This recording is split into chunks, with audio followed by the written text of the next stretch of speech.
Você já ouviu falar em atenção à vida à beira da morte? Não podemos pensar que não há mais nada a fazer quando há ainda muito a ser feito. Estou falando de cuidados paliativos. A Organização Mundial da Saúde define cuidados paliativos como uma abordagem ou tratamento que melhora a qualidade de vida de pacientes e familiares diante de doenças que ameacem a continuidade da vida. No Brasil, a questão ainda é tratada com enorme desconhecimento e muito preconceito. Não podemos confundir atendimento paliativo com eutanásia. Estamos falando de aliviar a dor. Na discussão de hoje, vamos debater uma proposta apresentada aqui na Assembleia Paulista que cria a rede de cuidados paliativos na saúde pública do Estado de São Paulo.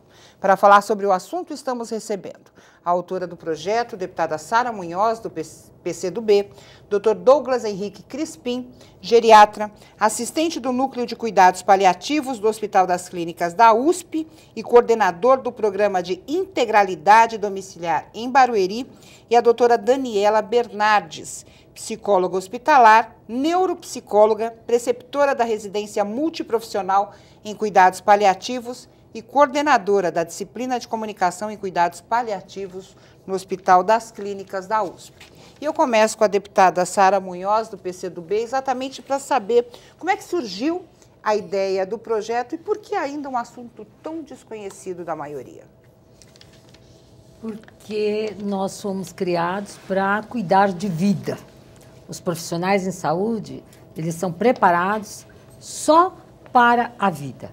Ainda que esse custo seja alto e ainda que esse estar respirando, mas já não mais vivendo, custe muito para a família. Então, hoje, nós estamos trazendo à tona e à baila a questão de falecer, ter a finitude do ser com dignidade, com tranquilidade, com encerramento de um ciclo e que o Estado também é responsável pela vida, mas também é responsável por deixar-se ir dignamente, com tranquilidade, sem dor, com afeto, com carinho, em casa, e poder simplesmente se desligar da vida, deixar um corpo e, muito provavelmente, estar em algum lugar bem. Mas bem significa não ter dor. Bem significa ter morte digna. Agora, deputada, por que tanta resistência a essa questão? Simples. Nós fomos feitos para viver. Tudo que se trata socialmente, no que fala da morte, é sempre associado como uma coisa ruim, como uma coisa que não deu certo, como algo que o indivíduo entrou na falência. Por exemplo, do profissional de saúde, quando você tem um óbito dentro do hospital, para falar com a família é muito complicado. Por quê? Porque ele enxerga em você aquela pessoa que deveria ter mantido a vida. Quando a nós cabe também entender até onde vai a nossa competência em viver. Antes, nós achávamos que respirar e manter respirando era algo que já estava certo, mas hoje não. Para nós, hoje, viver é poder ser, é poder estar, é poder pertencer, é poder estar neste mundo em sua plenitude. E a morte, para nós, não é mais uma falência de vida, mas simplesmente o término de um ciclo. Então, hoje, nós trazemos aqui, para dentro da Assembleia Legislativa, um projeto de lei. Esse projeto de lei é o 599 de 2014, que foi feito a quatro mãos, junto com o Dr. Douglas Crispim, porque nós queremos, sim, trazer para toda a população a questão: vamos morrer com dignidade. Essa dignidade não é por conta de morte, mas sim acabou um ciclo de vida. Doutor Douglas, como é que surgiu a ideia? De onde veio, né, esse tipo de abordagem? Os cuidados paliativos, né, eles surgem de uma demanda que já é muito antiga, né, do ser humano, né? Nós somos criados e a medicina é muito tratada como salvar, como uma guerra da vida contra a morte, né? E entendendo que a medicina ainda não é uma questão de meios, apesar de que, na sua essência, a medicina e todas as profissões de saúde deveria ter uma atenção à saúde, ao cuidar do paciente. E com o envelhecimento populacional, que está muito evidente já há alguns anos, torna-se mais comum a presença de doenças que não vão ter a cura. Sim. E as pessoas cada dia mais convivem com as suas doenças e com a modernidade dos tratamentos, a gente consegue manter pessoas vivas por muito tempo e as pessoas convivem com essas doenças. Essas pessoas, então, têm uma chance maior de falecer, vir a falecer dessas doenças crônicas, degenerativas, de neoplasias, doenças que trazem consigo um grande sofrimento. E além de salvar e manter os sinais vitais como a vida do indivíduo, os cuidados paliativos surgem na intenção de valorizar a vida do indivíduo como um todo e trazer para ele a qualidade de vida durante toda a sua existência como ser. Então, existe uma carência muito grande em cuidar tanto da parte sintomática, de sintomas como dor, a dor forte que traz em muitas doenças trazem consigo, o cuidar dessa família, o cuidar desse paciente nas horas próximas ao momento do falecimento e também após o falecimento, cuidar dessa família durante o luto. Agora, doutor Douglas, como é que é feita essa abordagem? Ou seja, como se chega na família e oferece esse tipo de tratamento? Existe um prazo? Ou seja, é claro que a morte é imprevisível, você não tem condições de dizer, olha, ele vai morrer esse dia, nesse horário, é óbvio. Mas existe um prazo para iniciar esse tipo de tratamento e como é que se chega na família? Porque, na verdade, você está reforçando que aquele indivíduo vai morrer, né? Na verdade, o lidar com a morte. Como é que fica isso? Hoje, praticar cuidados paliativos, né?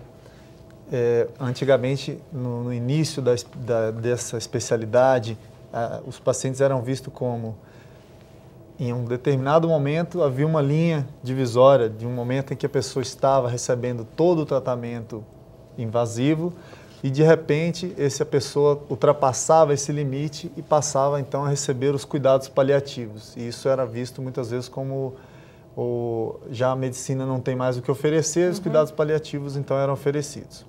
Hoje em dia, não. A visão moderna dos cuidados paliativos é que ele está integrado aos serviços de saúde como um todo e a gente entende e cobra isso, que seja desde a atenção básica, desde os diagnósticos das doenças. No início das doenças, as pessoas vão precisar menos do cuidado paliativo e mais do cuidado modificador de doença, que é o cuidado do especialista. Com o tempo, as pessoas começam a ter uma carência maior de cuidados com seus sintomas, de abordagem de sua família e de preparação para uma mudança, para um novo estilo de vida que pode se dar a momentos que vão se aproximar do falecimento da pessoa. Então, nós pregamos que o cuidado paliativo deve aparecer desde o início do acompanhamento das patologias. Quer dizer, desde o diagnóstico até o momento da morte. Exatamente. Ou após o óbito também, já que há um acompanhamento das famílias. E no início do acompanhamento, isso nada mais é do que uma boa prática clínica que pode ser oferecida até pelo próprio especialista da doença. Nas fases mais avançadas de doença, o cuidado paliativo começa a predominar e a necessidade do paciente muito maior de cuidados sintomáticos e psicológicos com a sua família e a preparação para essa fase final torna muito maior. Até que chega um momento que o especialista já não tem o que oferecer do ponto de vista modificador de doença. Sim. Nesse momento... Do ponto de vista técnico. Exatamente. E nesse momento, o paliativista e sua equipe, ele tem um papel, então, predominante até acompanhar as últimas horas, o último momento do paciente. Por isso a necessidade de uma equipe multiprofissional, né, doutora Daniela? Eu queria que a senhora abordasse essa questão. Como é que funciona essa equipe? Como é que vocês trabalham em conjunto nesse momento? Bom, basicamente, a gente discute os casos sempre em conjunto, né? Então, todos sabem basicamente tudo que vem a ser do diagnóstico, todos conhecem a família do paciente, todos conhecem basicamente o que é que o paciente precisa naquele momento. E aí a gente geralmente faz uma reunião para fazer essa discussão, né? Cada um levanta os pontos principais da sua área de atuação, né? E a gente tenta interagir de um modo em que todos possam atuar na sua área, né, sem entrar na área, né, dos colegas, mas prezando sempre pela particularidade de cada paciente, né? A particularidade é no sentido de que cada indivíduo vai precisar mais de um profissional ou mais de outro, né? Pode ser que um paciente precise mais de mim, né, claro. da psicologia, ou um paciente precise mais da assistente social, por exemplo, dependendo do que cada um tem de necessidade naquele momento. O paciente tem a consciência de que ele vai morrer? Ou Tem. isso é deixado em segundo plano ao paciente, não ao familiar, por exemplo? Não, a gente parte do princípio de que todos os pacientes precisam saber do diagnóstico, do prognóstico e do que vai acontecer com ele. Entendi. Por quê? Porque a gente só consegue abordar as questões de morte quando ele sabe o que está acontecendo com ele. A gente parte do princípio que se eu não sei qual é o problema, como é que eu vou lidar com ele? Agora, quais são os primeiros questionamentos desse paciente?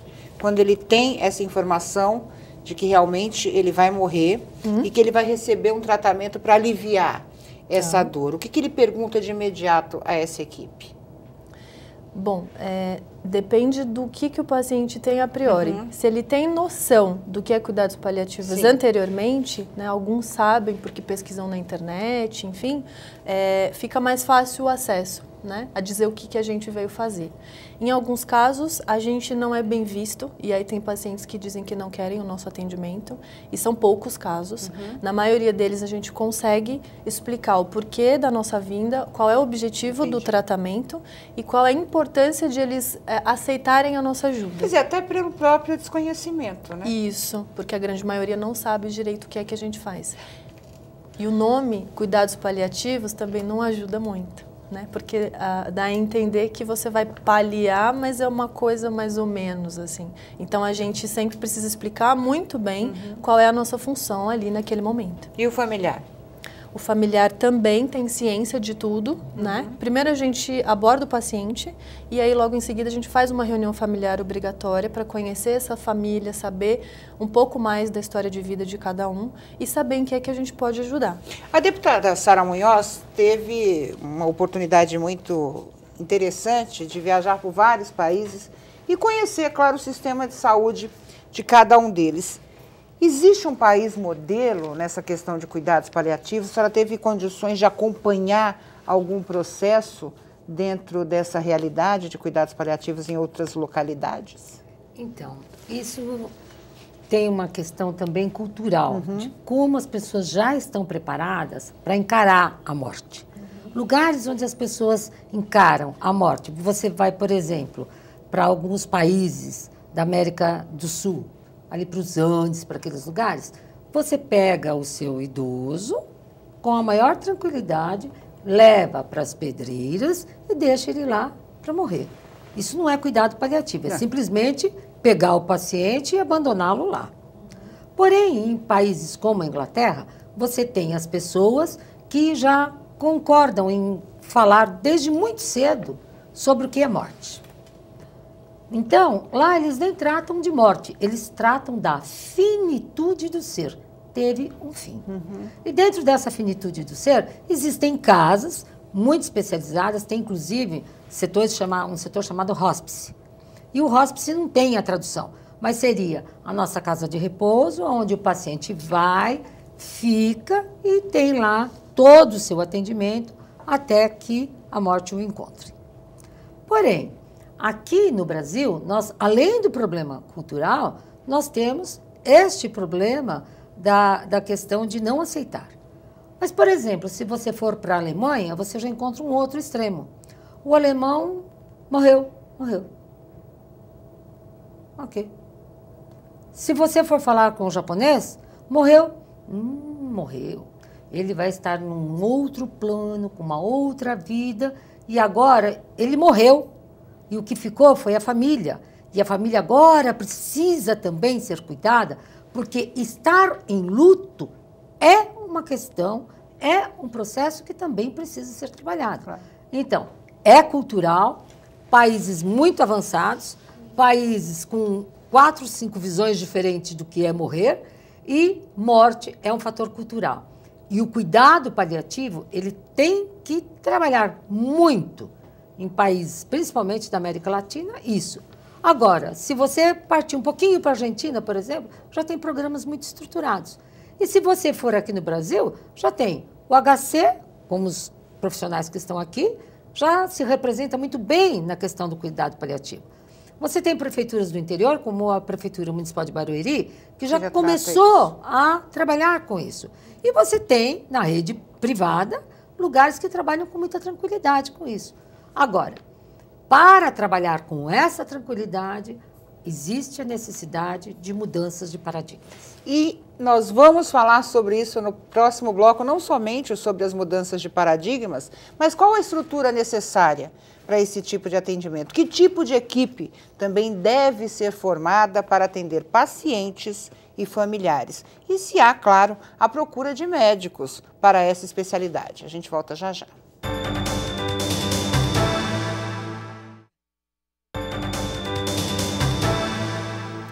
Voltamos com a discussão, hoje falando do projeto da deputada Sara Munhoz, do PCdoB, que cria uma rede de cuidados paliativos na rede pública de saúde do estado de São Paulo. Eu deixei aqui uma pergunta, doutor Douglas, sobre a estrutura necessária para esse tipo de atendimento. Que equipamentos são necessários para isso? No nosso projeto, né, nós acreditamos, e isso já existe em outros países, a gente quer fazer algo que realmente seja funcional.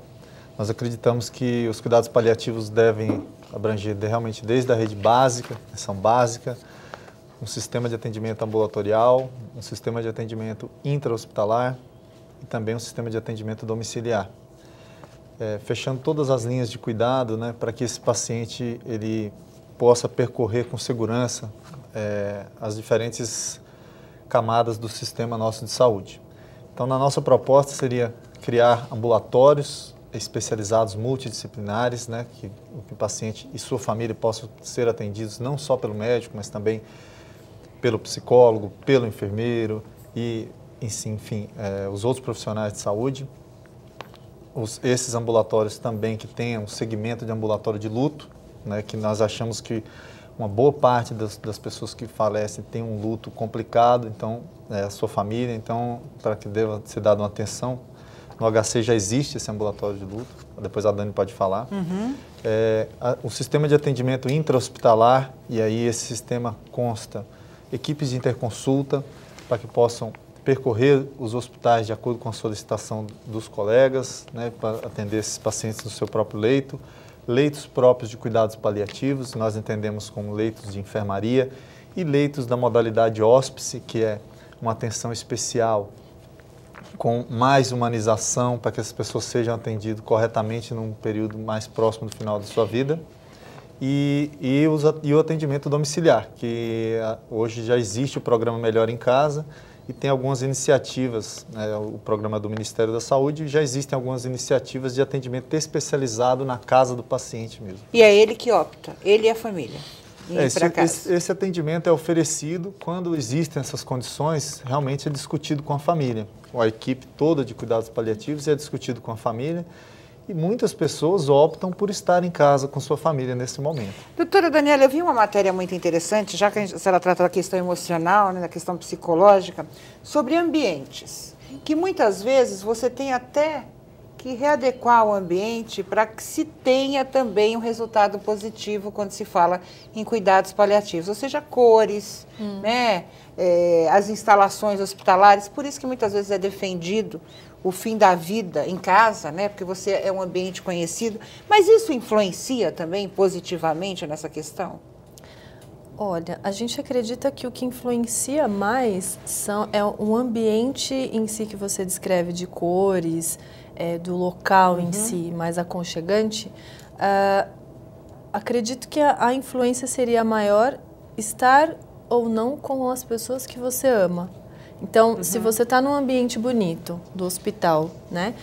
Um hospital com todo o aparato que se deveria ter, mas você não tem acesso ao seu neto, por exemplo, para te visitar, às vezes até trazer o seu cachorro que você gostaria de ver antes de morrer, trazer alguém que você queira, estar muito próximo dessa pessoa e não ter esse acesso, eu penso que isso seja muito mais nocivo, né, do que um ambiente bonito e aconchegante. Agora, por exemplo, alguns pacientes que têm essa noção, alguns já não têm o poder de discernimento. A gente sabe que determinadas doenças tiram isso do paciente. Mas o paciente lúcido, vamos falar assim, o consciente, dentro dessa realidade e dessa certeza da morte, ele pode se recusar a fazer determinado tratamento? Por exemplo, uma quimioterapia, ele sabe que vai morrer e fala assim, olha, eu não quero mais fazer a quimioterapia, eu não quero mais tomar determinado tipo de medicamento.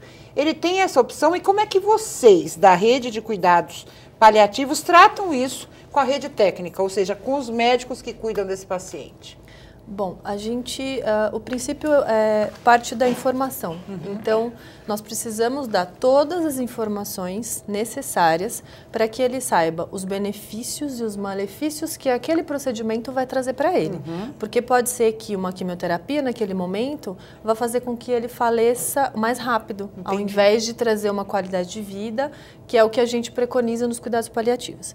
Então, a gente dá todas as informações, né?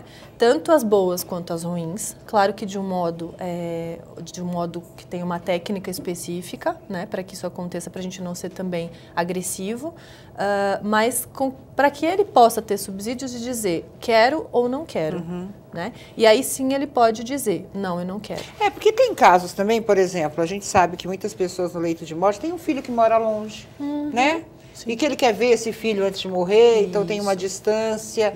Então, muitas vezes, esse tipo de cuidado dá até essa oportunidade. Esse tempo. Esse tempo para ele ter, vamos dizer assim, o reencontro com os entes queridos. Se for o desejo dele, né, a gente pode sim manter esse tratamento por mais um tempo para que ele possa rever esse ente querido que vai chegar. Agora, deputada, a minha questão é o seguinte, a rede pública tem condições de criar esse tipo de atendimento? A senhora que tem visitado hospitais, unidades básicas de saúde em vários municípios paulistas, acredita que há essa viabilidade?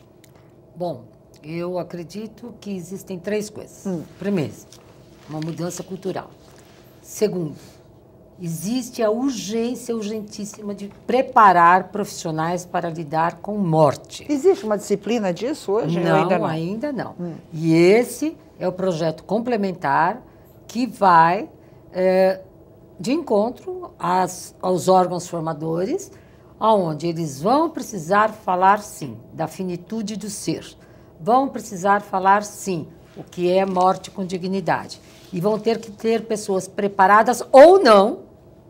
E a pessoa pode dizer, eu não estou preparado para cuidar de morte, e esta pessoa também tem o direito de não falar de morte, sair desse esquema.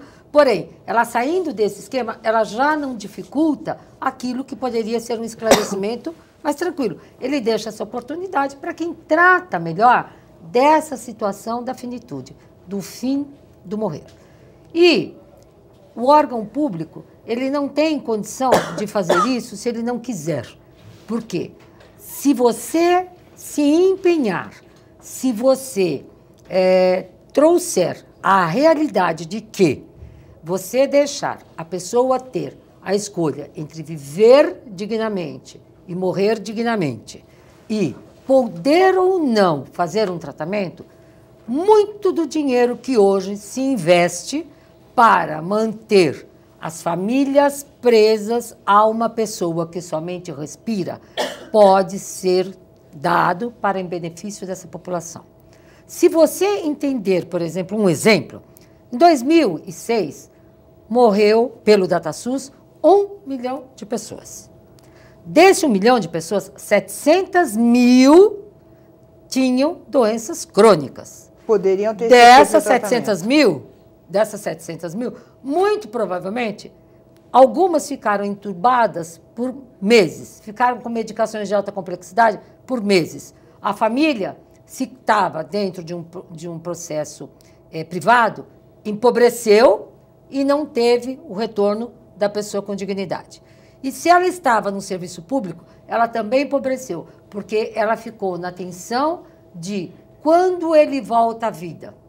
Ainda assim, ele quer saber quando volta à vida. Quer dizer, é uma falsa crença, né? É uma falsa crença ou uma falsa esperança. Agora, deputada, a senhora abordando dessa forma, vamos cutucar um pouquinho, né? Quando a gente fala da questão do entubar, nós somos muito egoístas, né? Eu tenho plena noção disso. Eu tive uma história triste na minha família com meu pai, com 40 anos, com câncer, e descobriu no momento já, né? O médico deu 6 meses de vida a ele viveu 4 anos e meio, sofrendo, né? Lutando contra a doença, sabendo que iria morrer, mas lutava e, ao mesmo tempo, a minha mãe, jovem, com 30 anos, queria isso também. Tanto quando ela perdeu, ela não estava preparada. Sofreu mais de 1 ano, a questão do óbito. Então, nós somos muito egoístas. Quando a deputada fala nessa questão de ser mais econômico, vamos dizer assim, a gente tem falta a cultura da prevenção e falta essa cultura também para a gente sobre o tempo que essa pessoa passa numa UTI, entubado, sem estar vivendo mais, né? Muitas vezes ele já está morto, né? Ele já foi embora.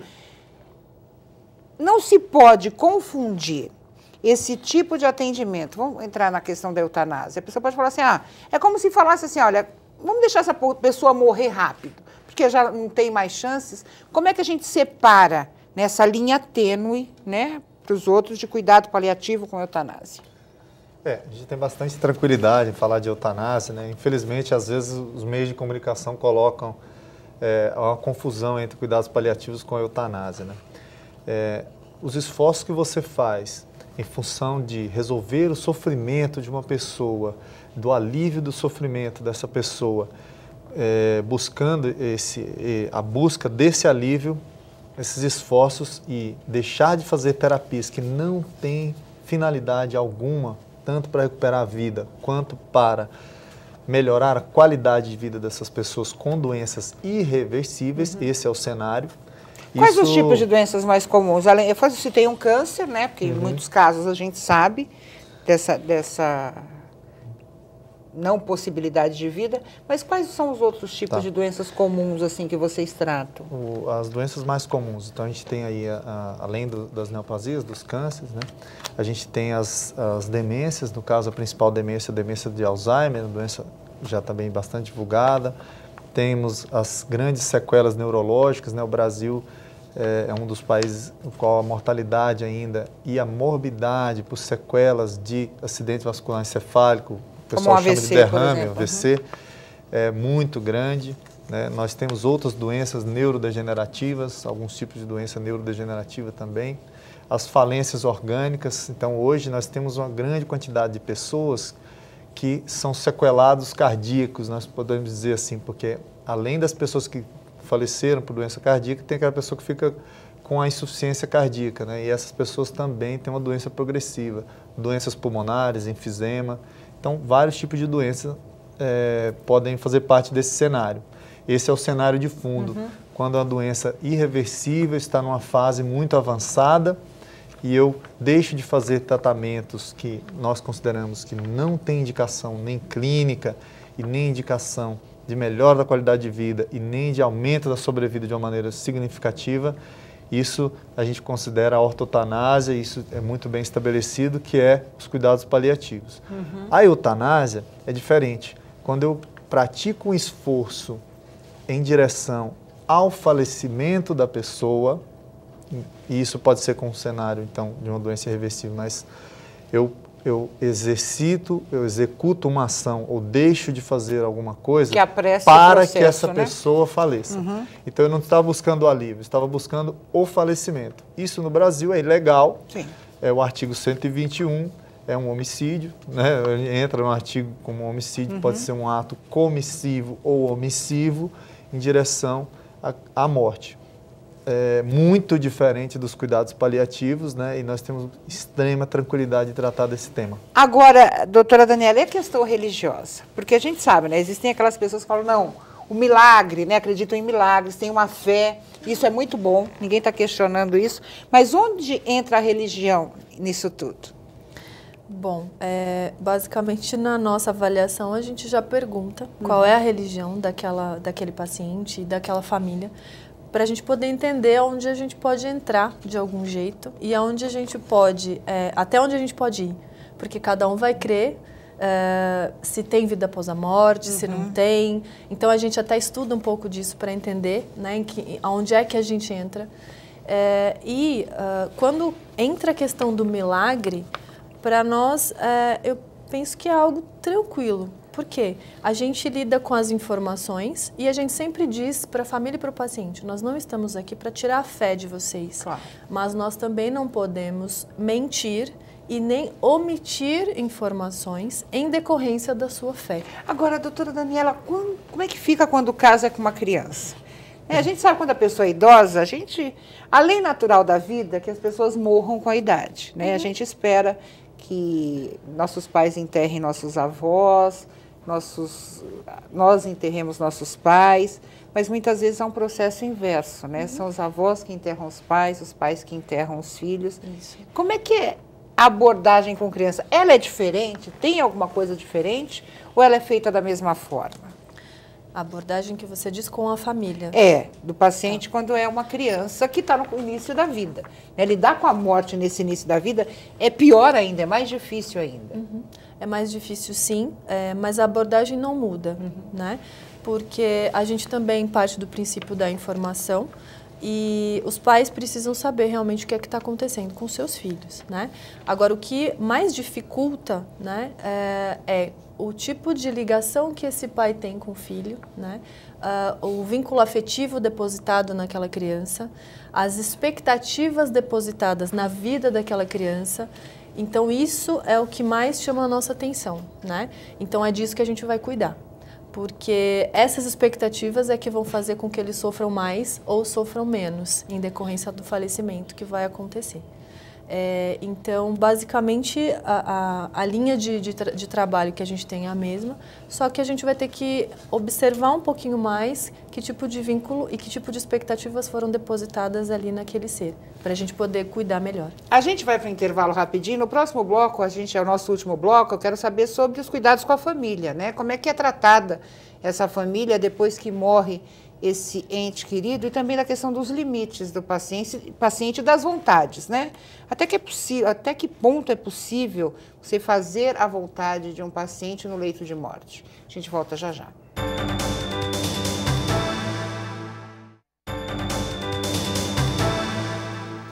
Voltamos com a discussão, hoje falando sobre o projeto da deputada Sara Munhoz, do PCdoB, que cria a rede de cuidados paliativos na rede pública de saúde do Estado de São Paulo. Eu deixei algumas perguntas, mas antes eu queria abordar a deputada Sara Munhoz sobre a questão da informação. É interessante, eu falando do assunto, eu me conscientizo mais. Antes de fazer o programa, eu tinha uma certa resistência porque é difícil falar de morte.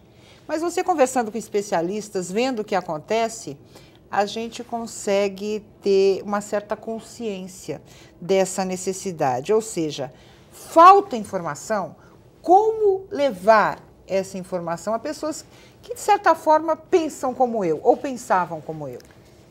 Então, eu acredito que a cada dia que você vai para a rua, ou que você assiste um programa como esse, você se transforma em uma pessoa menos ignorante.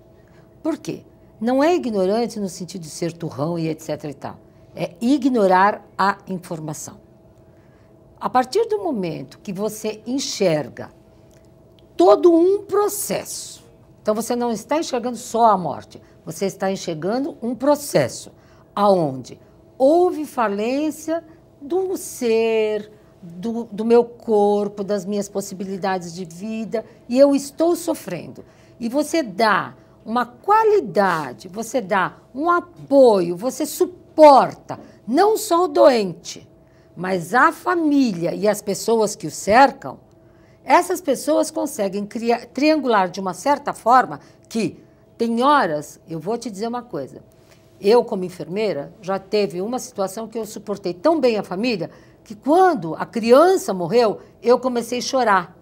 E aí a mãe chegou, me abraçou e falou assim, não, Sara, era assim mesmo, você mesmo me disse que a morte era o final da vida. Não chora, Sara. Porque você se envolve emocionalmente. Para eles também deve ser muito difícil. Mas então... Porque no momento eles têm certeza que aquilo vai acontecer. E você tem que estar preparado, não somente a família, mas o profissional Mas eu era também. Uma dessas que conseguia triangular a morte, mas não conseguia viver com luto. E foi aí que eu fui me inteirando desses assuntos e aprofundando De forma que hoje, e isso aconteceu comigo não há muito tempo, meu pai foi fazer um exame de cateterismo, teve um choque pela droga e entrou em coma. E o médico falou assim, o que fazer? Eu falei assim, deixar ele viver o quanto ele puder viver. Ele ficou em coma 7 dias e faleceu. E aí a minha mãe falou assim, nós matamos ele? Eu falei, não. Deus deu uma data, deu um tempo, ele cumpriu a missão dele aqui e ele se foi. E é nisso que nós acreditamos, que se você der um suporte à pessoa, ela vai, inclusive, ter condições de cumprir a finalidade a que veio. Portanto, a morte não é castigo. A morte é simplesmente a terminalidade do ser e ela vem como tudo. A gestação, a geração, a criação, o crescimento, a falência, o declínio e o término. E esse término tem que ser tranquilo. Eu sempre digo que a gente tem um livrinho, né? Só Deus conhece o nosso livrinho, da nossa data de nascimento até a nossa data da morte, né? Acho que eu acredito nisso, acho que nossa vida está traçada já. Na questão do familiar, como é que é feito isso após a morte? Como é que é feito essa abordagem com o familiar para viver esse momento? Eu vi um caso de uma senhora, perdeu o marido, ela ficou casada com ele 60 anos. A gente imagina o luto da minha mãe durou mais de 40 anos. E eu tenho certeza disso, porque todo aniversário de morte do meu pai, ela chorava, pegava fotografia, lia cartas. Ela voltava para o luto. Ela voltava para o luto. Então, durou mais de 40 anos. Eu a proibi de fazer isso. Eu falei, olha, se você fizer isso, eu não vou aceitar mais. Quer dizer, você acha que proibiu, né? Você acha que não, você eu joguei proibiu. fora tudo que tinha, que ela podia ler. Não, ela com certeza ainda lembra, mas ela não me fala, né? Ah, sim. Como é que é tratar isso? Porque tem gente que gosta do luto. Bom, a gente faz uma avaliação inicial com a família, né, dos pacientes que são acompanhados, e aí a gente percebe alguns indícios que podem vir a desencadear um luto complicado posteriormente. E aí, dentro desses indícios, a gente os convida para vir para o ambulatório de luto, e aí a gente cuida desses familiares, enfim, com psicoterapia individual, né, ou em grupo. Então, a gente tem um grupo de luto, né, para as pessoas virem e falar sobre as suas experiências de perda. E isso é muito interessante porque eles conseguem entender o quanto um luto de um pode auxiliar no benefício para o luto do outro. Olha que interessante. É muito interessante essa troca, né, de experiência. E o atendimento individual, em alguns casos, é feito também. E a gente tem tido uma boa resposta, né, em relação a esse tratamento. Basicamente, é assim que funciona o ambulatório. E tem um prazo? Não existe. Tem a alta do luto, né? Tem isso. Existe, claro, né? Porque a gente pessoa não pode... ou o profissional decide isso? Então, quem decide é o processo, né? Porque, basicamente, tem pessoas que vão ficar enlutadas por 6 meses, outras por 1 ano, como a sua mãe por 40. E cada um vai ter o seu tempo, né, para viver a sua perda. Então, a gente não pode estipular um prazo. Entendi. Mas o processo vai dizendo que a pessoa está conseguindo retomar a sua vida, conseguindo voltar, né, a sua atenção para outras coisas, para outras pessoas, conseguindo dormir melhor, se alimentar melhor. Então, a gente percebe pelos sintomas que a pessoa já está apta para poder voltar para o mundo novamente sem ter a nossa ajuda. Né? Basicamente, a alta se faz nesse sentido. Quais são os pontos principais quando a gente fala nesse tratamento, Dr. Douglas? O que é importante frisar nessa questão? A primeira questão é que nós temos que entender que nós também somos a favor do uso de todas as tecnologias médicas disponíveis. Somos muito felizes por essa evolução da medicina. E nós também utilizamos essas tecnologias, né, quando elas têm a finalidade dela justificada. Então, a primeira coisa que deve ser esclarecida é isso. A segunda questão é dizer que é uma forma de cuidar muito especial, né, pessoas que decidem por essa especialidade têm normalmente uma visão diferente do viver, do morrer, e querem que as pessoas que são cuidadas por elas também possam passar por essas fases de maneira adequada. Então, nós também, é uma especialidade muito bem estruturada, muito bem fundamentada também na literatura e moderna, por que não dizer uma especialidade extremamente moderna, em que países modernos já utilizam com bastante sucesso. E esse processo todo envolve o cuidado físico, o cuidado mental, o cuidado familiar, social, né? Muitas vezes o apoio não só aos familiares, mas às pessoas queridas desse paciente, né? Tentar realizar essas vontades do paciente ao máximo que você conseguir, e é possível fazer muito isso, coisas que muitas vezes na instituição hospitalar é mais difícil fazer, mas quando se cria unidades como hóspices, né? Você tem uma liberdade muito grande e é muito bonito de ver esse tipo de tratamento.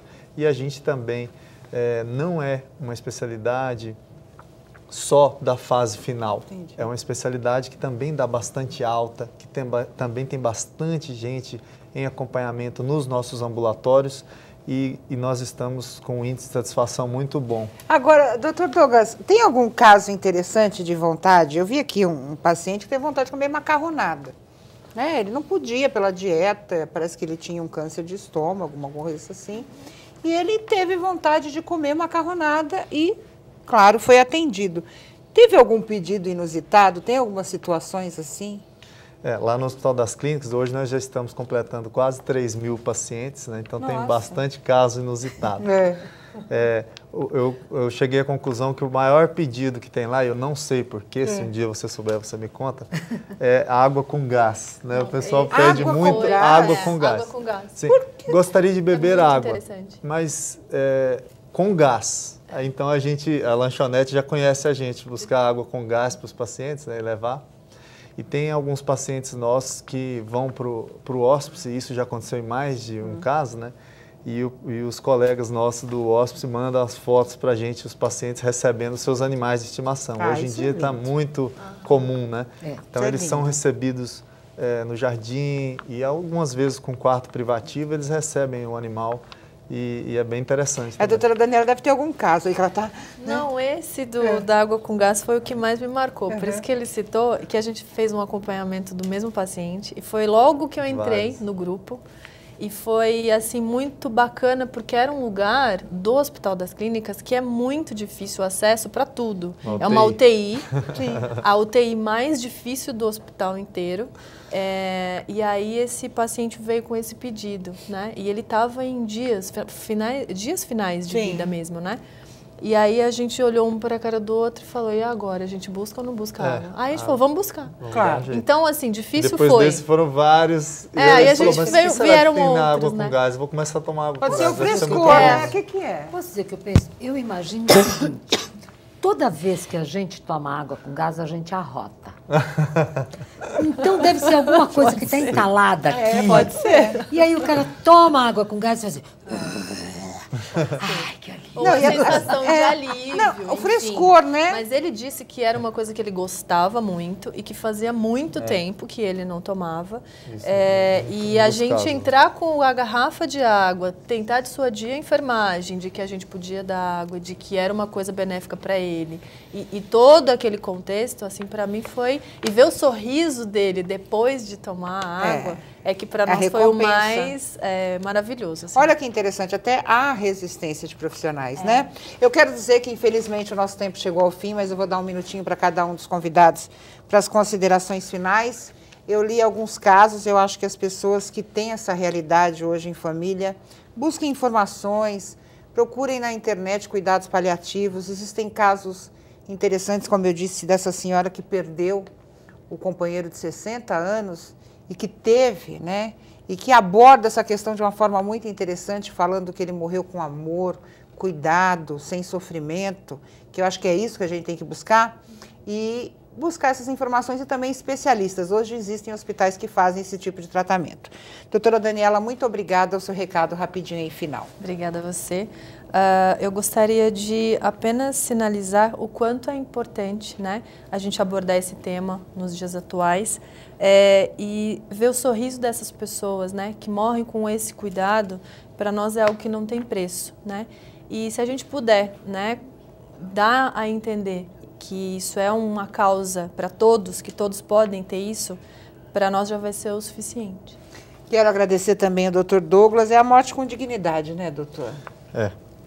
Para mim foi um grande prazer participar dessa entrevista, parabenizar vocês todos pela grande atitude, parabenizar a deputada e convidar vocês todos. Nós hoje já tem uma grande rede aí pela internet de segmento dos nossos movimentos de expansão dos cuidados paliativos, as nossas páginas do Hospital das Clínicas, tanto na página do Hospital das Clínicas quanto nas redes sociais, e acompanhar, porque tenho certeza que vai ser um grande crescimento para a nossa medicina e para a nossa saúde. Se você tem dúvidas, pergunte. Acho que é mais fácil, né? Deputada, como é que está o projeto? Acho que é o principal. O projeto está encaminhando, está no trâmite da casa. Óbvio que está causando estranheza em alguns, medos em outros, mas para isso nós estamos criando audiências públicas, onde nós vamos trazer pessoas que vivem isso, viveram isso e que trabalham com isso para esclarecer.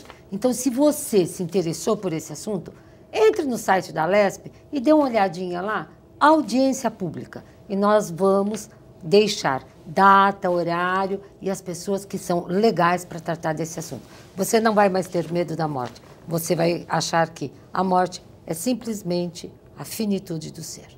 Eu quero mais uma vez agradecer a doutora Daniela, doutor Douglas, deputada Sara Munhoz. Quero agradecer a você, disponibilizando aí o nosso endereço eletrônico, tvassembleia@lp.sp.gov.br. E o Em Discussão vai ficando por aqui. Nós temos um encontro no próximo programa. Um grande abraço e até mais.